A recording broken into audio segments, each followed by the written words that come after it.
Ukraine के सुमी में इस बीच हुआ है भीषण हमला। रूस ने दागी है कई क्रूज मिसाइलें। हमले में एक नहीं दो नहीं कुल 26 इमारतें नष्ट हो गई हैं, बर्बाद हो गई हैं। ये तस्वीरें आप देखिए।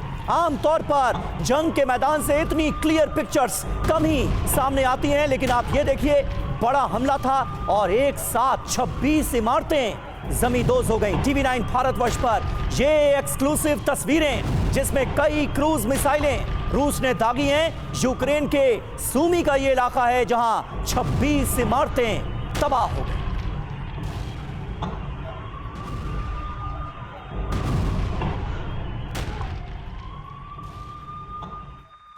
और देखिए सुमी पर जो अटैक हुआ रूस की तरफ से, इसको लेकर एक और बड़ी खबर। सुमी में हुए हमले में भारी तबाही हुई है जो रूस की तरफ से अटैक अंजाम दिया गया। अस्पताल और ट्रेनिंग सेंटर भी तबाह हुए हैं। सुमी के रिहायशी इलाके भी जमींदोज कैसे कर दिए गए। तबाही का ये मंजर, तबाही की ये तस्वीर आपके सामने।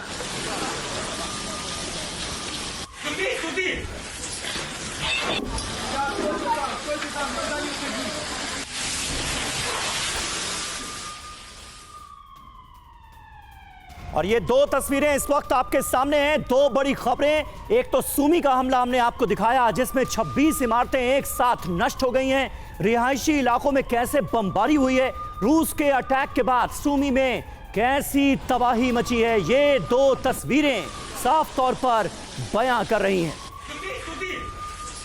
तो ऐसे वक्त में जब यह कहा जा रहा था कि रूस और यूक्रेन के बीच जंग अंतिम चरण में पहुंच चुकी है, सीज फायर को अमल में लाने की बातें हो रही थीं, आप देखिए कैसे जंग के मैदान में ये युद्ध और विध्वंसक होता नजर आ रहा है।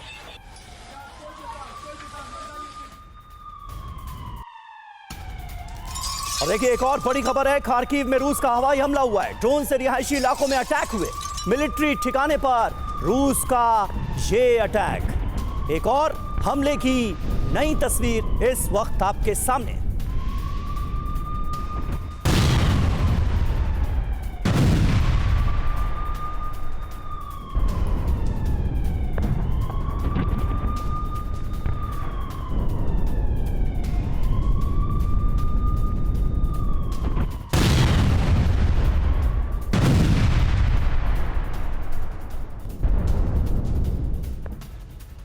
और आप देखें ज़ापोरिज़िया से खबर, जहां पर रूस की तरफ से ड्रोन अटैक को अंजाम दिया गया है। ज़ापोरिज़िया जहां अभी भी कुछ ऐसा इलाका है जिस पर यूक्रेनियन फोर्सेस का कब्जा है। रिहायशी इलाके पर बमबारी की गई। हमले से बड़े इलाके में बिजली संकट खड़ा हो गया। ये देखिए आप, एक बड़ा धमाका हुआ।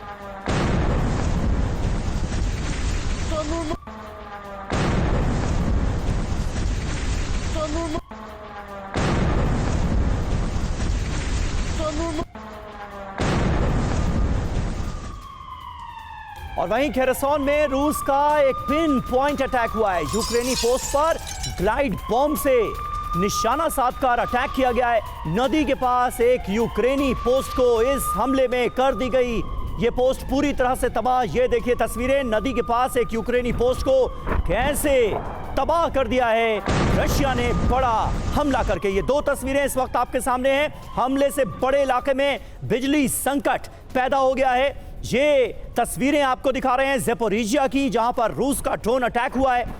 और दूसरी तस्वीर में आप देखिए यूक्रेनी पोस्ट को कैसे ग्लाइड बॉम्ब के जरिए बनाया गया निशाना।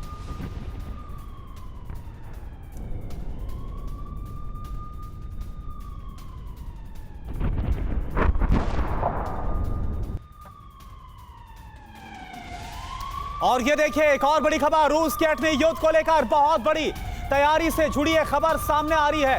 ये हम आपको दिखा रहे हैं कैसे स्ट्रेटेजिक मिसाइल फोर्स की ड्रिल को रूस ने शुरू भी कर दिया। यही वजह है कि जहां बातचीत की तमाम संभावना पर अब पूर्ण विराम लगता हुआ नजर आ रहा, और वहीं दूसरी तरफ न्यूक्लियर युद्ध को लेकर यह बहुत बड़ी तैयारी, एटमी जैविक हथियारों की ब्रिगेड को इसमें शामिल किया गया है। जो तैयारी, जो ड्रिल शुरू की गई है रूस की तरफ से, ये देखिए आप तस्वीरें।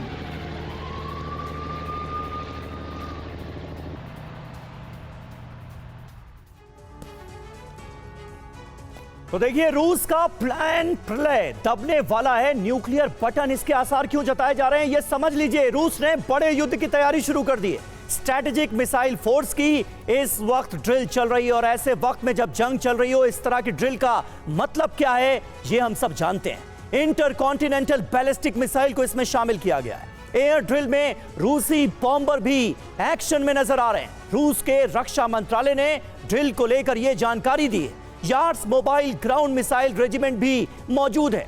मिसाइल रेजिमेंट फील्ड पोजीशन पर तैनात कर दी गई।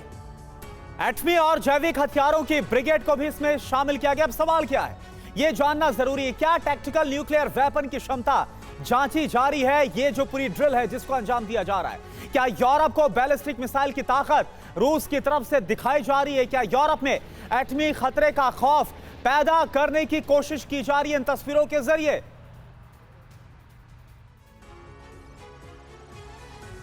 तो ये बड़ी खबर है और इस पर बात करने के लिए इस वक्त हमारे साथ खास मेहमानों का एक बड़ा पैनल मौजूद है। एम्बेसडर जे के त्रिपाठी हमारे साथ मौजूद हैं, विदेश मामलों के जानकार प्रोफेसर सतीश कुमार हमारे साथ मौजूद हैं, मेजर जनरल ब्रजेश कुमार भी हमारे साथ मौजूद हैं डिफेंस एक्सपर्ट के तौर पर। मनीष झा इस वक्त रूस से हमारे साथ मौजूद हैं, पल पल की अपडेट उनके जरिए हम आपको दे रहे थे रूस से, लेकिन मनीष अब वापस आ चुके हैं। मनीष बहुत बहुत स्वागत है आपका और क्या शानदार रिपोर्टिंग आपने की। ज़ेपोरिजिया न्यूक्लियर पावर प्लांट को आपने पहली बार दुनिया के सामने रखा, अंदर से दिखाया। आपसे बहुत सारी बातें आज हम करेंगे, लेकिन उससे पहले कुछ और अहम डिटेल्स अपने दर्शकों तक पहुंचा दें। रूसी मिसाइल, ये जो ICBM नजर आई है जंग के मैदान में, जिस तरह से वॉर प्रैक्टिस चल रही है, इसका मतलब क्या है, मायने क्या है? रूसी मिसाइल जंग के लिए तैयार है। यास्नी क्रास्नोड्रोम साइलो, जी हां, ये मिसाइल जो है ये तैनात की गई है। RS-28 सरमत की तैनाती की गई है। युद्ध क्षेत्र में आखिर ये हो क्या रहा है, ये है सवाल। इसके अलावा वोज्दिस का साइलो RS-24 यार्ड्स की तैनाती की गई है। स्वेरगोस्क इलाके में ये तैनाती हुई है। अब देखिए डिप्लॉयमेंट, देखिए तिकोवो साइलो RS-24 यार्ड्स की तैनाती इवानोवो इलाके में की गई है। एक एक डिटेल, कौन सी मिसाइल कहां तैनात की गई है, वो इस वक्त हम आपको बता रहे हैं। बोला गोयो साइलो, ये भी RS-24 यार्ड से इसकी तैनाती की गई है। कहां पर तैनाती हुई है? त्वेर इलाके में इसको कर दिया गया है तैनात। पूरा ब्यौरा आपके सामने। तातिश सेवा RS-28 सरमत की तैनाती की गई है। कहां पर? सारातोव में ये बड़ी तैनाती हुई है। तो कुल मिलाकर आप देखिए किस तरह से रूस ने अचानक से तैयारियां बढ़ा दी हैं।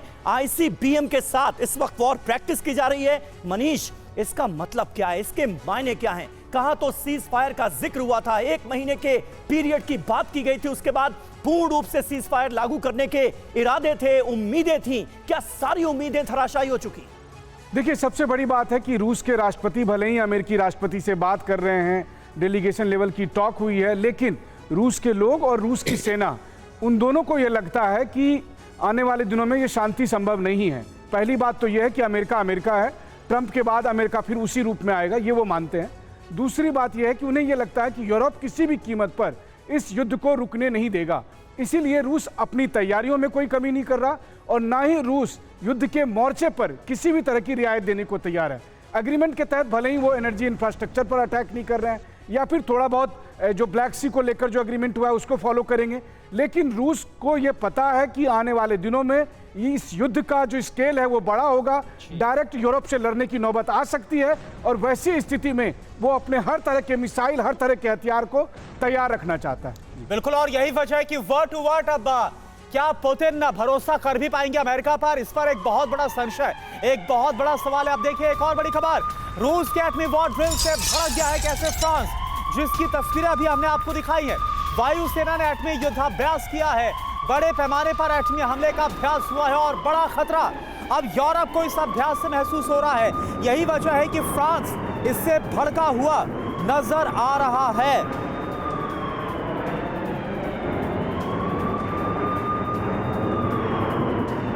तो ये देखिए, आपको हम दिखा रहे हैं किस तरह से जो अभ्यास है वो किया गया है रूस की तरफ से, और ये जो हवाई अभ्यास है इसको अंजाम दिया गया, ताकत दिखाई गई। और जैसा मनीष जो अभी वॉर जोन से लौटे उनकी तरफ से बताया गया कि हालात अब ये बन रहे हैं जहां पर डायरेक्ट कन्फ्रंटेशन होगा यूरोप और रूस का। इसको लेकर फ्रांस ने भी अपना एतराज जता दिया।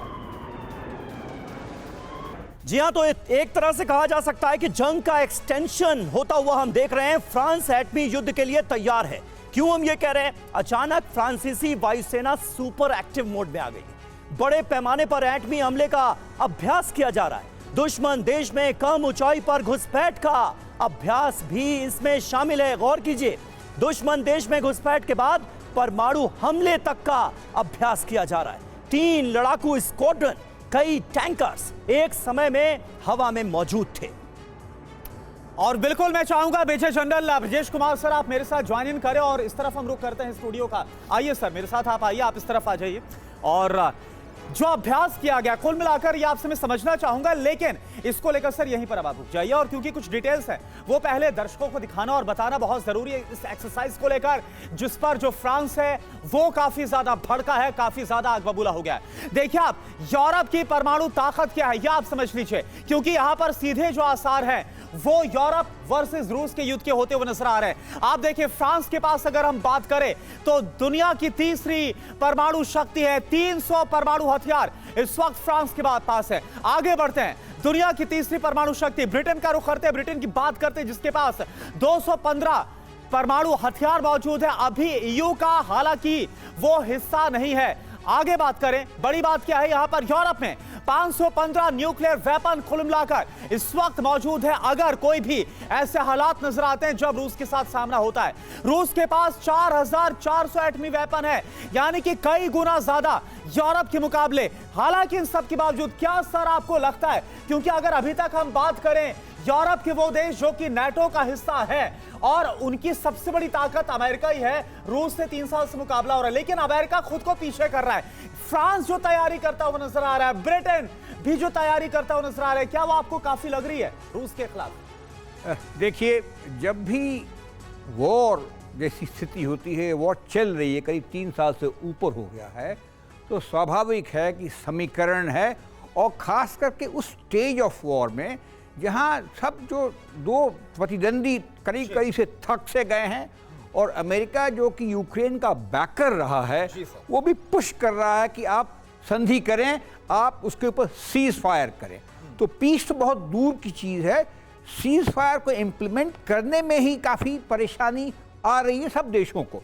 और अगर छोटी छोटी कदम लोग बढ़ा रहे हैं, जैसे कि एनर्जी सेक्टर पे बातचीत नहीं लड़ाई नहीं करना या ब्लैक सी में संधि करना, इससे फर्क पड़ता है। तो ये जो कह रहे हैं न्यूक्लियर समीकरण की जो बात है, ये एक तैयारी है। चूंकि जब सीज फायर एक इतने क्लोजली मॉनिटर तरीके से हो रखा है, तो सारी लड़ाई की तैयारियां ग्राउंड फोर्सेस से, एरियल कॉम्बैट से, नेवल फोर्सेस से और न्यूक्लियर फोर्सेस से तैयारी होती है और लोग सजग रहते हैं। क्योंकि ये जो बहुत डिलीवरी का पेनफुल पीरियड है कि सीज फायर हो जाए और शांति बरकरार हो जाए, वो सबों का संदेश है, सबों की उसमें क्या कहते हैं परिश्रम लग रहा है। जो हम अभी देख रहे हैं वो एक तैयारी सी है जो कि देश को हमेशा करते रहना चाहिए और वो अच्छी बात है।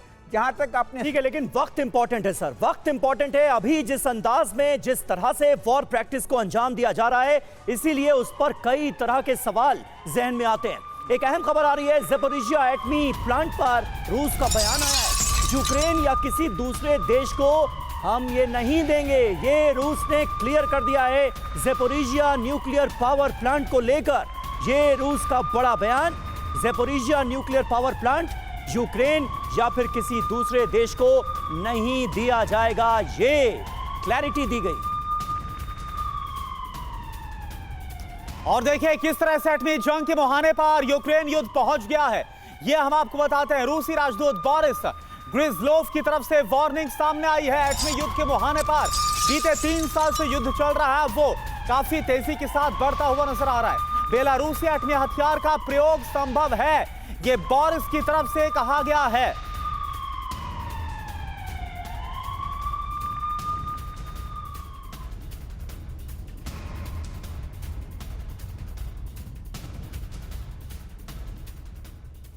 एटमी जंग के मुहाने पर यह युद्ध पहुंचता हुआ नजर आ रहा है। रूसी राजदूत की तरफ से ये जो एक तरह की वार्निंग सामने आई है, ये दरअसल क्या बयां कर रही है? क्या आने वाले वक्त में एटमी हथियारों का प्रयोग हम बड़े पैमाने पर होते हुए देखेंगे? यूरोप वर्सेस रशिया, परमाणु संग्राम छिड़ने वाला है क्या? बेलारूस में बोले राजदूत बोरिस, बेलारूस से पुतिन ने बड़ा न्यूक्लियर मैसेज दिया, जरूरत पड़ने पर परमाणु हथियार का इस्तेमाल किया जाएगा, ये क्लियर किया गया है। बेलारूस में तैनात परमाणु हथियारों का इस्तेमाल करेगा रूस। 2 साल पहले मिन्स्क में एटमी हथियारों की तैनाती हुई थी। राष्ट्रपति पुतिन ने 2 साल अपने फैसले की घोषणा की थी। पिछले साल अप्रैल में बेलारूसी राष्ट्रपति लुकाशेंको ने इसकी पुष्टि की। बेलारूस में कई दर्जन परमाणु हथियार तैनात किए गए हैं और अहम खबर है ये। इस पर अपने खास मेहमानों का एक बार फिर हम रुख करना चाहेंगे। एम्बेसडर त्रिपाठी, किस तरह से आप देखते हैं इस खबर को? जब से जंग शुरू हुई है तब से इस बात के आसार इससे पहले भी कई बार जताए गए हैं कि परमाणु हथियारों का इस्तेमाल हो सकता है, एटम बॉम्ब का इस्तेमाल किया जा सकता है। क्या अब युद्ध के इस मुहाने पर आपको लगता है कि यह संभव है, यह मुमकिन?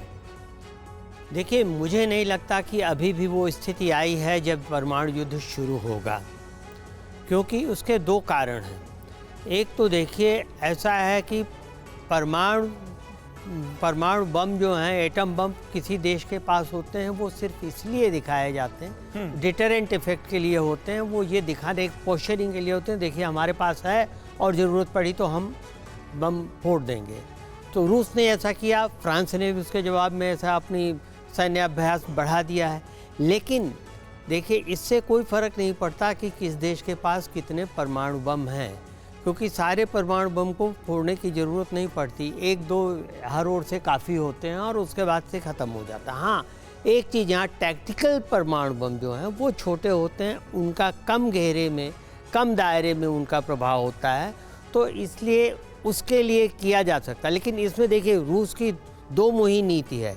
एक नीति तो ये है कि ये दिखाते रहें कि हाँ, हमारे पास परमाणु बम है, हम परमाणु युद्ध कर सकते हैं, ताकि यूरोप को एक एट द बे रखा जा सके, यूरोप को एक्टिवली इन्वॉल्व न किया जा सके। बिल्कुल, यानी कि सर, जो इस वक्त तैयारियां यूरोप की नजर आ रही है और जो यूक्रेन को लेकर फैसला किया गया सपोर्ट का, एक बड़ा खतरा यूरोप से और एक बड़ा जो सिंबल, एक बड़ा जो इंडिकेशन है वो दिया गया। इन सब के बीच एक और बड़ी खबर, अमेरिकी एजेंसी का बहुत बड़ा दावा क्या है, दुनिया में महायुद्ध की शुरुआत हो गई, ये कह दिया गया। अपने आप में बहुत बड़ी खबर है।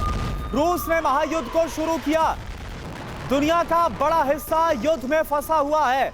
तो आप देखिए, अमेरिका एक तरफ इस युद्ध को खत्म करने की कोशिश कर रहा है, लेकिन अमेरिकी एजेंसी ने ही दावा कर दिया है कि रूस ने महायुद्ध को शुरू किया है और इस वक्त दुनिया में महायुद्ध की शुरुआत हो गई है।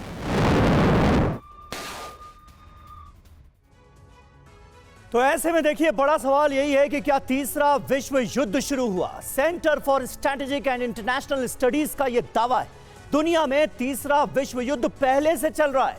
रूस ने अमेरिका और यूरोप के खिलाफ युद्ध की शुरुआत की है। यूरोप की वजह से रूस यूक्रेन जंग वर्ल्ड वॉर में तब्दील हो चुकी है, यह दावा किया गया है।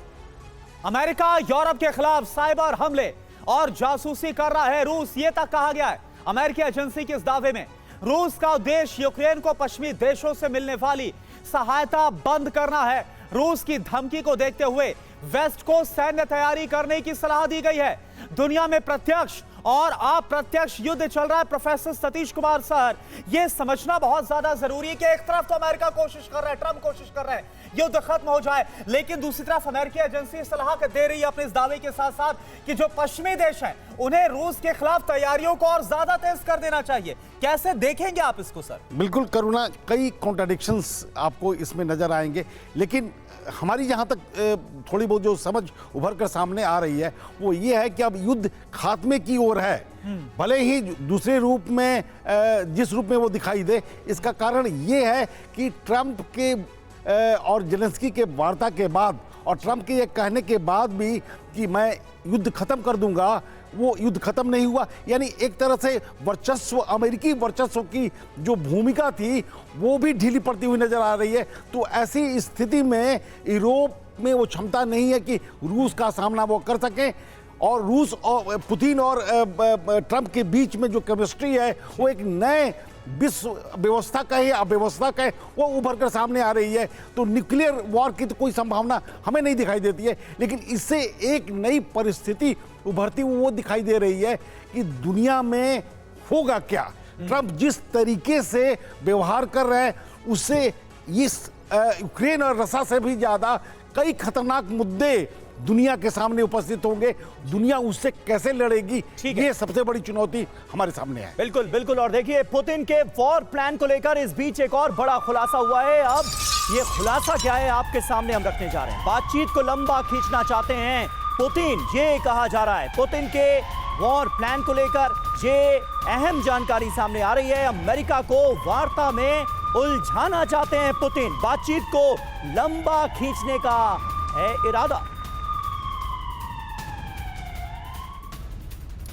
तो आप देखिए पुतिन का जंगी चक्रव्यूह क्या है। क्या ट्रंप इसमें बुरी तरह से उलझ गए, क्योंकि अभी तक हमने देखा जो कुछ सऊदी अरब में हुआ, जो अलग अलग दौर की यहां पर बातचीत हुई, अभी इसका कोई असर ग्राउंड पर वॉर जोन में दिखाई तो नहीं दे रहा, बल्कि और ज्यादा जो युद्ध है वो आक्रामक और भीषण हो चुका है। तो जानकारी क्या आ रही है रूसी अधिकारियों के हवाले से?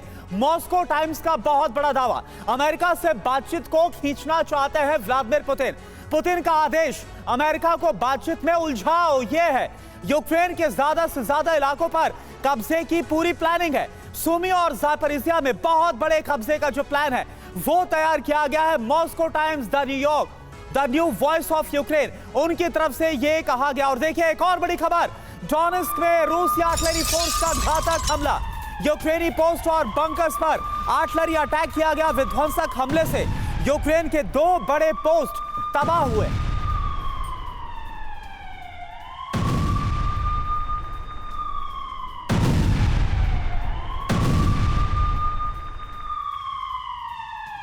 और अहम खबर है यूक्रेन के क्रीवी पर रूस का रॉकेट अटैक हुआ है। क्रीवी पर 15 से ज्यादा रॉकेट अटैक किए गए। रॉकेट अटैक से क्रीवी में भारी तबाही की खबर है। रूसी हमले से यूक्रेनी टैंक में भी आग लग गई। ये तस्वीरें आपको दिखा रहे हैं क्रीवी की, जहां रूसी हमले से कैसे यूक्रेनी टैंक देखिए धधक रहा है। भारी तबाही की तस्वीरें, खबरें सामने आ रही। तो देखिए रूस का बहुत बड़ा हमला, यूक्रेन को कैसे दहला दिया गया ये आप जानिए। दरअसल यूक्रेन के कई शहरों पर एक साथ रूस की तरफ से एयर स्ट्राइक की गई है। यूक्रेनी सैन्य पोस्ट पर मिसाइल और ड्रोन से अटैक को अंजाम दिया गया। शांति समझौते में जिन इलाकों पर कब्जा करना चाहता है रूस, वहां पर हमले और तेज हो गए हैं। आप देखिए सुमी पर जो हमला हुआ, रूसी हमले में करीब 100 लोग घायल हुए, 26 इमारतें तबाह हुई हैं। वहीं खार्किव से भी ताजा अपडेट आपको देते हैं। शाहेद ड्रोन से रिहायशी इलाकों में यहां हमले हुए हैं। भारी तबाही की खबर सामने आ रही है। ज़ेपोरिजिया का जिक्र भी जरूरी है। रूस के मिलिट्री बेस पर शाहेद ड्रोन से हमला किया गया है। खेरसॉन में यूक्रेनी पोस्ट पर ग्लाइड बॉम्ब से अटैक किया गया है। तो ये इन तमाम शहरों से ताजा अपडेट हमारे पास आ रही है। और देखिए रूस के सोकोलनिकी में यूक्रेन का हमला हुआ है। यूक्रेन के सोकोलनिकी में ड्रोन अटैक किया गया है। यूक्रेनी ड्रोन हमले से इमारत में आग लग गई। हमले में इमारत का एक हिस्सा तबाह हो गया।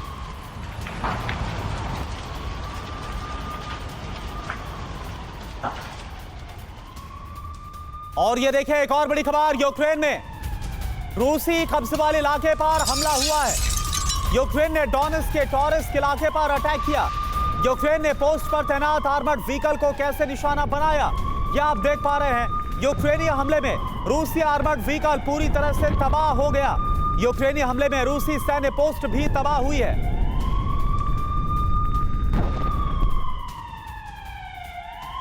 और रूस यूक्रेन में चल रही है आमने सामने की जंग। कुछ और अहम तस्वीरें जंग के मैदान से सामने आई हैं। क्रास्नोलिमंस्की में रूसी पोस्ट पर किया गया अटैक। वॉर जोन में रूसी बंकर पर यूक्रेन ने सीधा हमला किया। यूक्रेनी सेना ने रूसी बंकर पर करीब से बम फेंका। यूक्रेनी हमले में रूसी बंकर तबाह हो गया।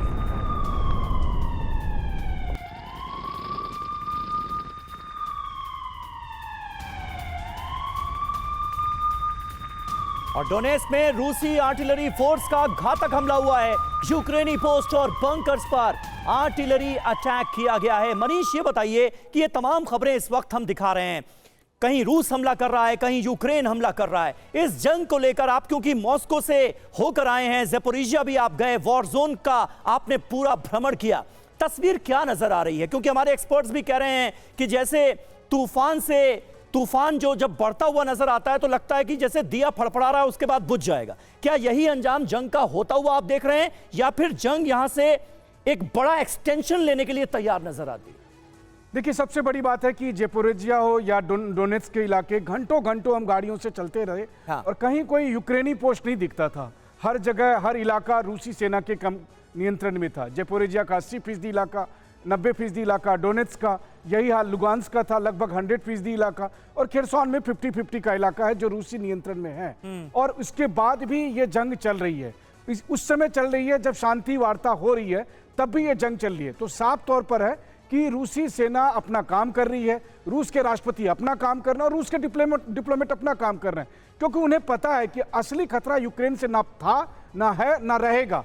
असली खतरा यूरोप से है, असली खतरा अमेरिका से है, और इसीलिए रूस अपनी तैयारियों में कोई कमी नहीं कर रहा है। और आने वाले समय में उन्हें पता है कि इस युद्ध का और अधिक विस्तार होगा, जो बात आपने कही, एक्सटेंशन होगा और अधिक विस्तार होगा। इसलिए अभी जो कुछ आपको दिख रहा है, देखिए वहां पे मैंने रूसी संसद के डिप्टी स्पीकर से भी खुद पर्सनली बात की, रूसी सेना के बहुत सारे ऑफिसर से बात की। उन सब का यह कहना था कि हम अमेरिका पे भरोसा नहीं कर सकते, हम पश्चिमी देशों पे भरोसा नहीं कर सकते, कुछ न कुछ तो गड़बड़ है। हम अपनी तैयारियां जारी रखेंगे, बाकी क्रेमलिन में प्रेसिडेंट तो लड़ने आएंगे नहीं। और मनीष, वो तैयारियां हमें नजर भी आ रही हैं, तस्वीरों के साथ पूरा ब्यौरा हमने अपने दर्शकों के सामने रखा है। आप सभी का बहुत बहुत शुक्रिया हमारे साथ इस चर्चा में जुड़ने के लिए।